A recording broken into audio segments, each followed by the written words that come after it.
It started spontaneously, completely unexpectedly, and not at all the way I had imagined. Talking to my husband's father, Richard, we realized that we had common interests and tastes. Talking about books, music, art, and politics, we discovered a kind of spiritual connection. As we discussed these topics, I couldn't help but notice how my husband's father's eyes shone.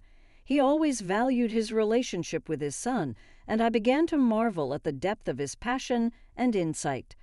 One day, when my husband left for work, I invited Richard in for a cup of tea, and we sat around the table discussing the latest news. Suddenly, we had a common idea: to create a project that would combine our interests and skills. I was impressed by his enthusiasm and knowledge, and I felt like we were creating something meaningful together. I didn't even notice how time flew by as we talked. Gradually, our meetings became more frequent. We exchanged books, discussed art, and sometimes visited exhibitions together. Once we even went to a concert. It was one of those moments when everything seemed to fall into place, and I felt a growing excitement. It became obvious that Richard and I were deeply attached to each other, and I couldn't escape the thought that I might like him more than my own husband. Richard didn't look his age at all. Though he was in his 40s, his muscular figure, elegant brown hair, and bright, determined eyes shaved years off his appearance. He gave off an aura of confidence and maturity that I found incredibly attractive. The more time I spent with him, the more I realized how different he was from my husband: more attentive, more passionate, and more present. Today, to my surprise, he invited me to his home. I accepted, realizing I had never been there before. By evening, I found myself at Richard's apartment. He greeted me with a warm embrace and a bottle of expensive wine. I hadn't expected such a warm welcome. His apartment was cozy, filled with books and art, and had a calming atmosphere that immediately put me in the right mood.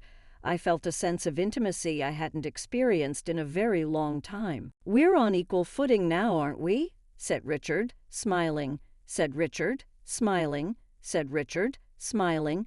"And why not enjoy a good wine while discussing something new?" He grinned and headed for the kitchen. His smile was infectious, and I couldn't help but feel a flutter of excitement. "I remember, you like to upset people," I teased, giggling. He looked so adorable when he was slightly annoyed, his cheeks puffing up slightly. I quickly washed my hands in the bathroom and followed him into the kitchen.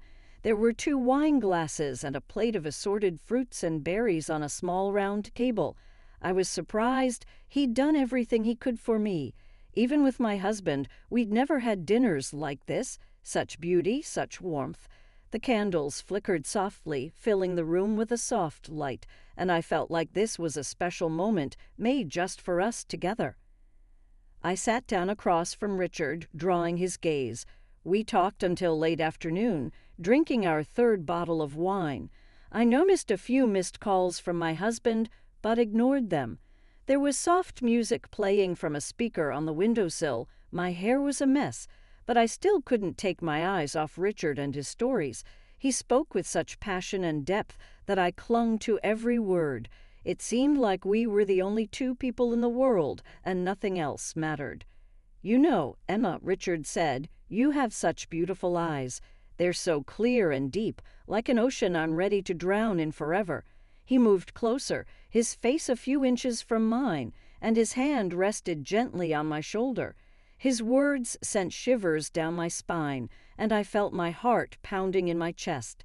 The intensity of his gaze made me feel vulnerable, but exciting at the same time. My cheeks flushed crimson, and before I could respond, I felt the sweet, soft taste of his lips on my cheek. It felt so good, so unexpected, that I didn't want it to stop. Not for a second. His kiss was gentle at first, but then it grew stronger, and I was lost in the moment. My hands moved to his shoulders, and I felt the warmth of his body on mine. It seemed like all the tension and longing I had been feeling was released in that kiss. I'd never experienced anything like this before, and I knew this was a turning point. There was no turning back. We pulled away, breathing heavily, and Richard looked into my eyes with such tenderness it took my breath away. "I've wanted to do this for so long," he whispered, resting his forehead against mine. I smiled, unable to find the right words, but knowing I felt the same way. The room seemed to dissolve, and all I could focus on was him, his touch, his warmth, his presence. We spent the rest of the evening talking, laughing, and sharing stories with each other.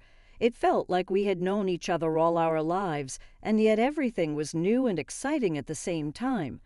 The connection between us was undeniable, and I knew this was just the beginning of something deeper. If you enjoyed this story, please support it with a like and subscribe for more stories.